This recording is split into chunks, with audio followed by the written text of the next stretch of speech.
I've low-key known my son is gay for decades, but we've never formally talked about it, and now I'm desperate to tell him I love him no matter what, but I'm terrified that I waited too long. I should start by saying that I'm not usually the type to ask the internet for advice, especially on something so personal. But the unfortunate thing I've come to realize is that I can't talk about this with anyone I know. I'm in my late 60s and my son is in his late 40s. His mother and I divorced when he was young, and for all intents and purposes, I essentially raised him as a single father from a certain point onward. I did my best to raise him well and to be sure he had everything he needed, but I worked a lot of hours and was very career focused. I realize now I was somewhat absent. I'm also fairly emotionally reserved in general, at least when it comes to physically speaking. I'm better at writing. When he was in high school and in college he had several girlfriends, and one girl I thought he was very serious about for the majority of his time during his undergraduate education. They broke up. After that he never brought home any more girls or talked about any, and he moved away to attend medical school, and we stopped talking as much as we had previously. I remember very distinctly one time while he was visiting on a break from school I was worried about him and I had asked if he was on drugs.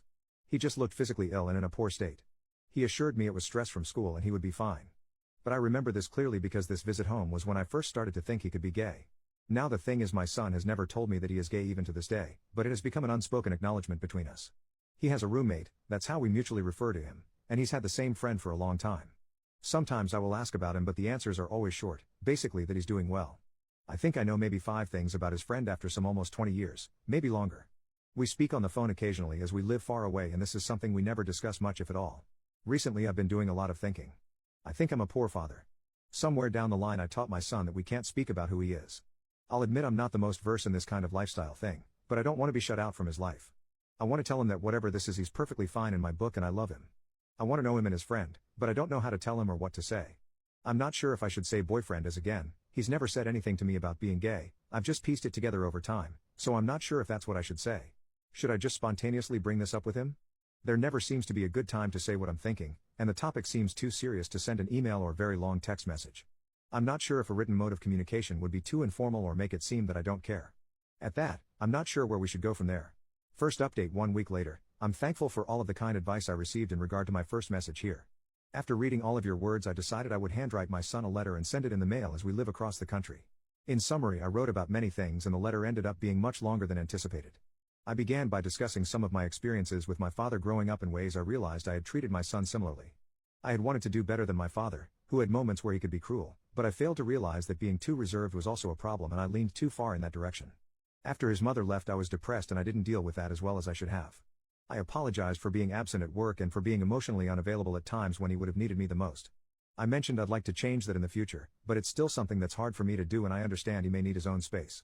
Then I wrote about how even though I probably don't show it well, I do love him with my entire being. There's nothing he could do or be that can change that, and I'm proud of him for many things. I wrote that by extension I love whoever he loves, and his chosen family is family to me as well. All said and done, the letter was several pages long. Then I mailed it, and it was incredibly hard to wait. I decided to text him to let him know I had sent him a letter, as we don't typically write, and it seemed like something that warranted some warning in advance of its arrival so he wouldn't be entirely caught off guard by it. Then eventually, he sent me a text that he would like to call me at the end of the day. We spoke about everything in the letter. I learned that he had believed I viewed him as a burden, which was disheartening to me as I had always wanted to be a father since I was young, and I never saw him as being a burden, which I told him. We discussed his mother and the plethora of feelings surrounding her.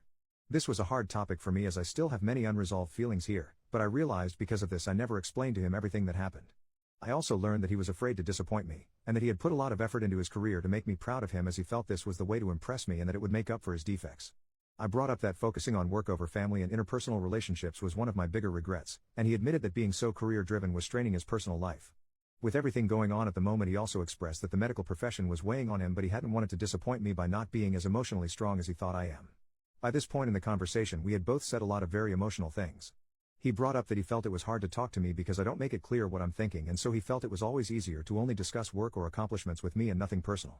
He felt it was easier to let his relationship be an unspoken understanding between us, as he felt I would be uncomfortable to know anything more.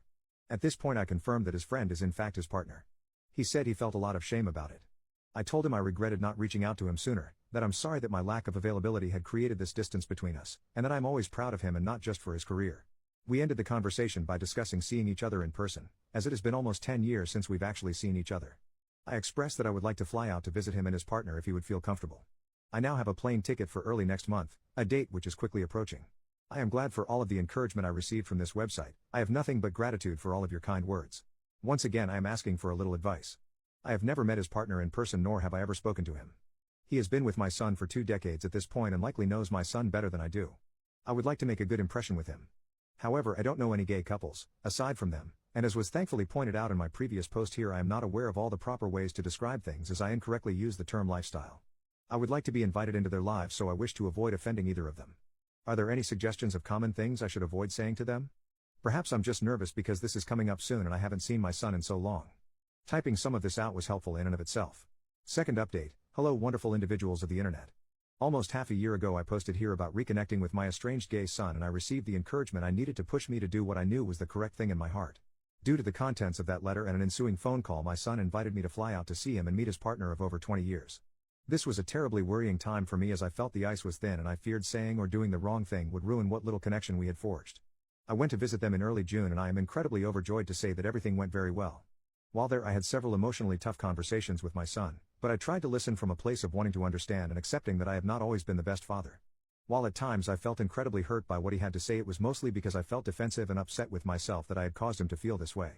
I wasn't always sure how to respond, but it seemed that verbalizing that I felt this way and that I would need time to give him a proper and reasoned response to some of his comments, rather than a defensive one, was the right thing to do. I would then reflect on my own and give him the response he deserved from me. While there I also had a discussion with his partner, and I am glad that this man has been in my son's life. He is a truly good man, and he did say that he was cautious of me because of the past, but that he hoped we could all move forward from it. I also learned on this trip that they are foster parents and have also adopted 2 beautiful children. I did not meet them on this first trip. My son was worried that having kept this information from me would cause me to become upset, and I was sad to have put myself in a situation where I wasn't involved. But ultimately I can only feel tremendously happy. Soon after that trip I flew out to visit them again after we had all recovered from the first trip. And soon after that I flew out a third time. I am relieved to say that after those first trips it is almost as though there was never any time we were apart, and we have been talking every day. I have felt so much joy over being accepted back by my son, and for being accepted by his partner, and I am now working on selling my home and moving across the country to be nearer to them and my young grandchildren. This is a move they have welcomed and even suggested to me first. I had planned to write about my first trip, but it was quite an exhausting time for me. While it was absolutely necessary, it was also draining. After a time I forgot. But I have realized that had I never posted anything here, had I just kept up the way things were, I would never have had my son or his partner in my life as I do now, and I would never have known the children they have welcomed into their home. I only hope that moving forward I can live out my retirement watching my new, wonderful grandchildren grow into the bright people they will become. Nothing gives me more joy, and in part I have this place to thank for it. So thank you.